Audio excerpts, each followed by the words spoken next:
Muling umarangkada ang Community Outreach Program ng 2nd Isabela Provincial Mobile Force Company para sa mga residente ng Sitio Marawi, Barangay del Pilar, Alicia, Isabela, nito lamang ika-10 ng Oktubre 2025. Pinangunahan ang aktibidad ni Police Major Roberto C. Valiente, Assistant Force Commander, 1st Isabela PMFC, katuwang ang Special Forces ng Philippine Army, stakeholders, life coaches at sanggunyang barangay ng nabanggit na lugar.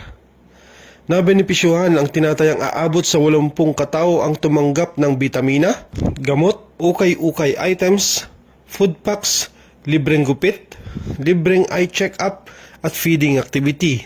Lubos naman ang pasasalamat ni Punong Barangay Rogelio Sanchez sa pagpili ng kanilang barangay bilang isa sa mga benepisyaryo ng programa.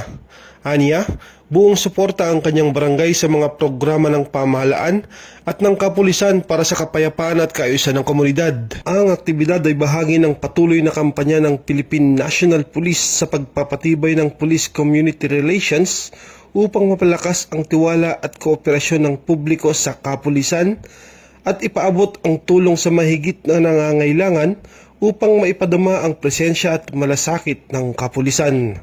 Mula dito sa Lambak ng Cagayan, ako po ang inyong Police News Network Correspondent, Police Corporal Kelvin Paul Juan, alagad ng batas, tagataguyod ng Balitang Pulis.